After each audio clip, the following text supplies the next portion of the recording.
সারা দেশে অব্যাহত ধর্ষণ, নারী নিপীড়ন, চুরি, ডাকাতি, ছিনতাই বন্ধে কার্যকর পদক্ষেপ গ্রহণ করতে হবে। 3, অবিলম্বে পাহাড়, সমতল সহ সারা দেশে ঘটে যাওয়া ধর্ষণ ও নিপীড়নের সকল ঘটনার বিচার নিশ্চিত করতে হবে।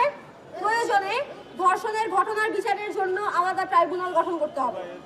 4, সংশ্লিষ্ট অংশীজনের মতামতের ভিত্তিতে ধর্ষণ ও নারী নিপীড়ন প্রতিরোধের আইনসমূহে প্রয়োজনীয় যৌক্তিক সংযোজন, বিয়োজন ও সংশোধন করতে হবে।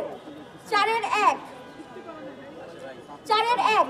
নারী ও শিশু নির্যাতন দমন আইন 2000-এর ধর্ষণের সংজ্ঞা পরিবর্তন করে ধর্ষণের শিকার ব্যক্তি লিঙ্গ, যৌনতা, ধর্ম, বর্ণ, জাতি, জাতীয়তা, প্রতিবন্ধিতা ও বয়স নির্বিশেষে সকলের ন্যায় বিচারের অভিগম্যতা নিশ্চিত করতে হবে। 4-1 অপরাধী বা ভুক্তভোগীর জেন্ডার নির্বিশেষে সকল ধরনের পেনিট্রেশনকে ধর্ষণের অন্তর্ভুক্ত করতে হবে। 4-2 যোনি, মলদ্বার বা যৌনাঙ্গের মুখে, ভিতরে বা বাইরে কিংবা শরীরের যে কোনো অংশে পুরুষাঙ্গ কিংবা অন্য কোনো বস্তুর প্রতিস্থাপনকে পেনিট্রেশন হিসেবে গণ্য করতে হবে। 4-2 ধর্ষণের ক্ষেত্রে প্রয়োজনীয় সাজা প্রদান নির্দেশিকা প্রণয়ন করা, যা অভিযুক্ত এবং ভুক্তভোগীর শারীরিক, মানসিক অবস্থা এবং সম্ভাব্য পরিস্থিতি বিবেচনা করে শাস্তির আনুপাতিকা নিশ্চিত করবে। 4-3 ধর্ষকের সাথে ভুক্তভোগীর বিয়ে রাষ্ট্রীয়ভাবে অবৈধ ঘোষণা করতে হবে। 4-4 বৈবাহিক বা এই ধরনের সম্পর্কে ধর্ষণের ক্ষেত্রে আদালতের অনুমতিক্রমে ভুক্তভোগীর পাস্ট সেক্সুয়াল হিস্টোরি জিজ্ঞাসা করার ক্ষেত্রে কেবল নারী বিচারকরা থাকতে পারবেন এবং তা ক্লোজ ডোরের মধ্যে জিজ্ঞাসা করা হবে এর নিশ্চয়তা দিতে হবে। 5 যৌন হয়রানি প্রতিরোধে প্রয়োজনীয় প্রাতিষ্ঠানিক সংস্কারের পদক্ষেপ গ্রহণ করতে হবে।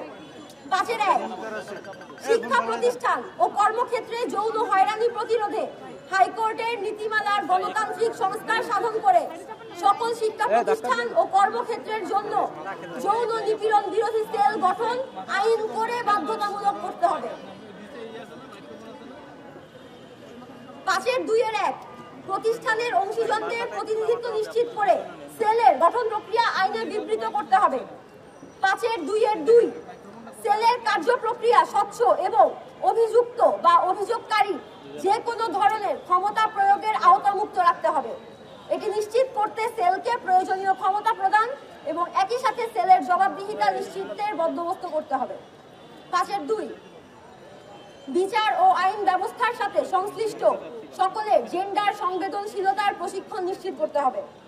5-3 প্রাথমিক থেকে উচ্চ মাধ্যমিক পর্যায়ের পাঠ্যক্রমে জেন্ডার সংবেদনশীলতার পাঠ অন্তর্ভুক্ত করতে হবে। 5-4 সম্মতি ও পছন্দের পরিষ্কার ধারণা দেয়, লিঙ্গভিত্তিক সহিংসতা প্রতিরোধের তথ্য ও জ্ঞান প্রদান করে এমন পাঠ পাঠ্যক্রমে অন্তর্ভুক্ত করতে হবে। 6 ধর্ষণের মামলা নেওয়া নিয়ে যে থানাগত জটিলতা তা দূর করতে হবে। বিশেষ আইন অথবা বিশেষ সেলের অধিকার বলে ধর্ষণের অভিযোগ যে কোনো থানা গ্রহণ করবে এবং কার্যকর ব্যবস্থা গ্রহণ করবে। 7 ভুক্তভোগী ও সাক্ষীকে সকল প্রকার সুরক্ষা প্রদানের জন্য 2011 সালে পর্যালোচিত সাক্ষী সুরক্ষা আইন পুনরায় পর্যালোচনা ও প্রয়োগ করতে হবে। 8 চট্টগ্রাম বিশ্ববিদ্যালয়ের নারী শিক্ষার্থীদের হেনস্থা, স্লাট শেমিং এবং বরখাস্তের ঘটনা পূর্ণ তদন্ত করে অপরাধীদের শাস্তির আওতায় আনতে হবে এবং ভবিষ্যতে এই ধরনের যে কোনো ঘটনায় দায়িত্বপ্রাপ্ত যে কোনো প্রতিষ্ঠানের দায়িত্বপ্রাপ্ত কর্তৃপক্ষ স্লাট শেমিং করলে তাকে দায়িত্ব থেকে অব্যাহতি দিতে হবে। 9 বিশ্ববিদ্যালয় সহ সকল শিক্ষা প্রতিষ্ঠান, কর্ম প্রতিষ্ঠান এবং অন্যান্য সকল প্রতিষ্ঠানে শিক্ষার্থী ও শিক্ষক সমন্বয়ে স্বাধীন যৌন নিপীড়ন বিরোধী সেল কার্যকর করতে হবে। স্বাধীন যৌন নিপীড়ন বিরোধী সেল কার্যকর করতে হবে। সেলে আবশ্যিক নারী সদস্য থাকবে।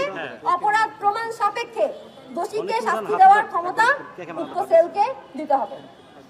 এই 9টি দাবি আজকে আমরা আমাদের গণপদযাত্রা যে কর্মসূচি ছিল, যেখানে পুলিশ ন্যাক্কারজনকভাবে বাধা দিয়েছে, সেখান থেকে এই 9টি দাবি আমরা ঘোষণা করছি এবং উপস্থিত সকলের কাছে অনুরোধ থাকবে আপনারা আমাদের এই 9টি দাবি সবখানে পৌঁছে দিবেন।